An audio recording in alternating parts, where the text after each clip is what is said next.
Haleluya, puji Tuhan, saudaraku yang kasih dalam nama Tuhan Yesus Kristus. Kita jumpa kembali dalam renungan kebenaran firman Tuhan. Dimanapun saudara saat ini berada, saya yakin dan percaya Tuhan senantiasa memberkati kekuatan, sukacita, dan damai sejahtera. Sebelum kita mau merenungkan kebenaran firman Tuhan, mari saudaraku kita akan tundukkan kepala. Segala puji dan syukur kami naikkan kepadamu Tuhan. Di malam hari ini, kalau kami boleh ada kembali untuk merenungkan kebenaran firman-Mu, itu merupakan satu anugerah yang besar bagi kami. Karena firman-Mu itulah yang menjadi kekuatan di dalam kehidupan kami. Terima kasih Tuhan, Kau memberkati setiap sidang jemaat-Mu, anak-anak-Mu dimanapun berada, yang mengikuti renungan malam hari ini. Tuhan berkati. Dalam nama Yesus, haleluya, amin. Puji Tuhan, saudaraku yang kasih dalam nama Tuhan Yesus Kristus.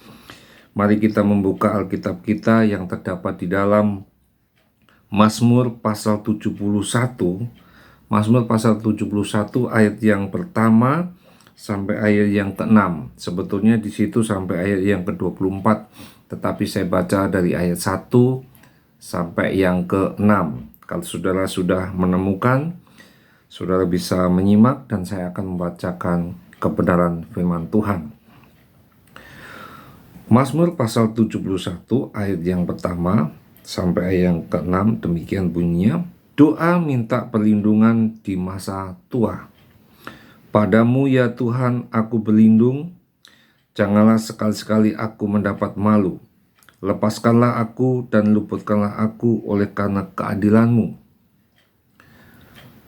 Sendengkanlah telingamu kepadaku dan selamatkanlah aku.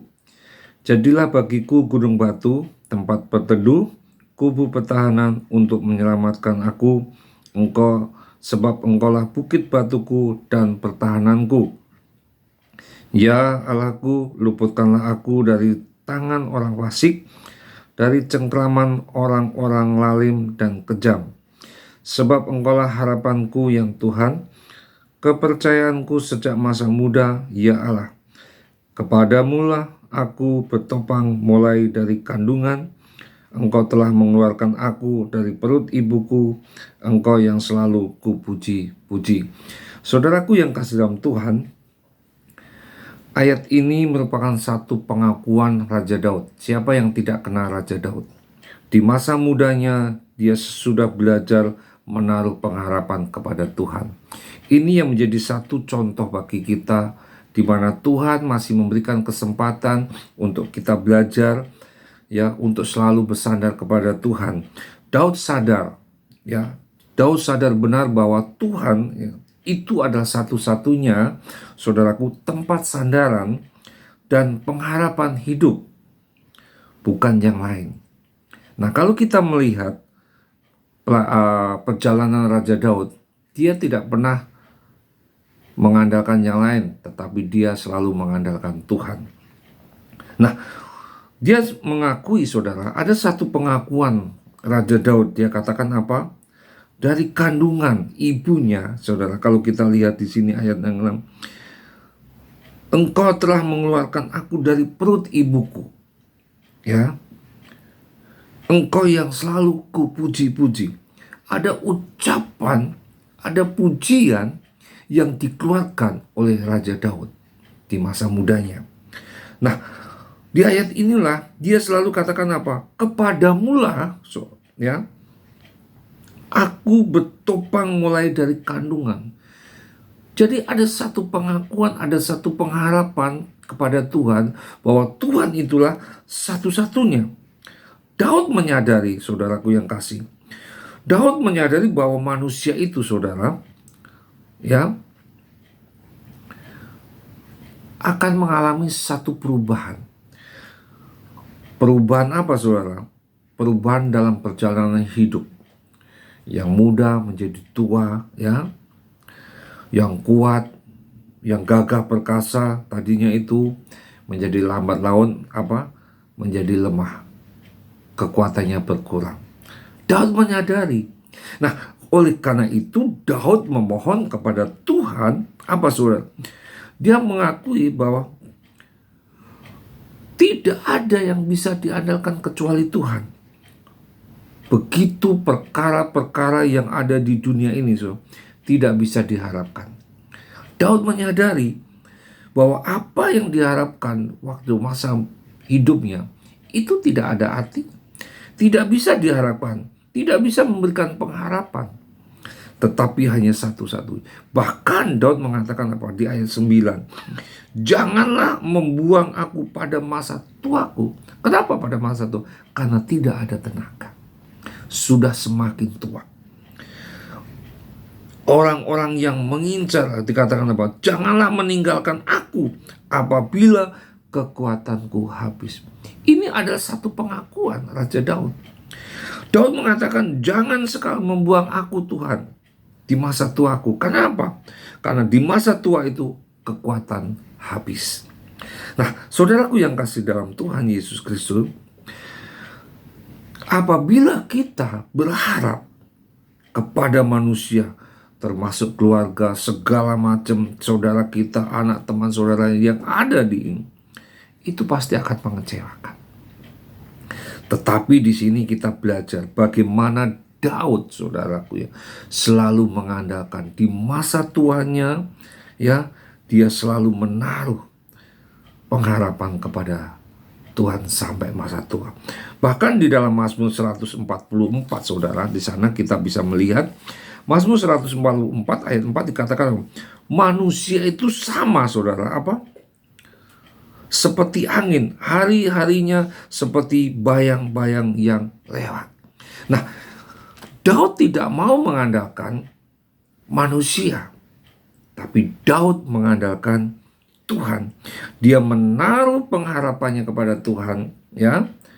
Dia tidak akan mengalami satu kekecewaan.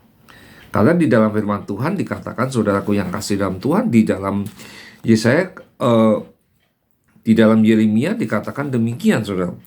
Yeremia pasal 17 ayat yang ke-5 dikatakan begini, beginilah firman Tuhan, terkutuklah orang yang mengandalkan manusia. Nah, saudaraku yang kasih dalam Tuhan, di dalam kehidupan kita ini, siapa menjadi sumber pengharapan saudara? Saudara menaruh pengharapan pada siapa? Pada kekuatan kita? Atau kita mempunyai satu teman saudara yang punya satu kedudukan? Tetapi firman Tuhan mengatakan apa? Terkutuklah orang yang mengandalkan manusia. Nah, oleh sebab itu saudaraku yang kasih dalam Tuhan,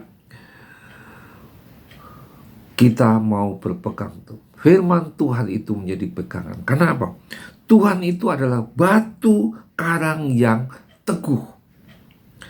Dialah sumber pengharapan bagi kita, bagi orang percaya. Kenapa? Karena Tuhan adalah pengharapan kita. Tuhan satu-satunya pengharapan yang tidak mengecewakan kita, ya. Karena Tuhan adalah tempat perlindungan bagi orang yang percaya. Bagaimana dengan kita, saudaraku yang kasih dalam Tuhan? Pilihan ada di tangan saudara. Saudara mau percaya kepada Tuhan atau percaya kepada manusia. Tetapi orang yang percaya kepada manusia, maka di dalam firman Tuhan katakan, terkutuklah. Tetapi kalau kita percaya kepada Tuhan, di situ ada pengharapan yang luar biasa. Haleluya.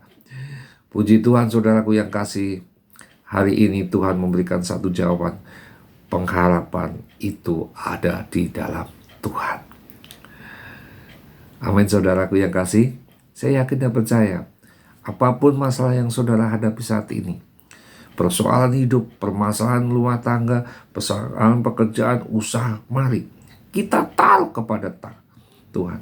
Karena Tuhan adalah sumber kekuatan dalam hidup kita. Karena Tuhan adalah harapan kita yang tidak pernah mengecewakan.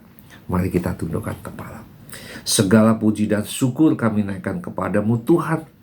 Buat malam hari ini, Tuhan izinkan kembali kami boleh mendengarkan firman-Mu. Karena firman-Mu itulah menjadi pengharapan kami ketika kami menghadapi masalah, persoalan hidup kami, apapun yang sedang kita hadapi, Tuhan adalah pengharapan kami. Meteraikan firman-Mu Tuhan, agar firman-Mu itu menjadi kekuatan dalam hidup kami. Terima kasih Tuhan Yesus, dalam nama Yesus, haleluya, amin. Puji Tuhan, saudaraku yang kasih, sampai jumpa, Tuhan Yesus memberkati.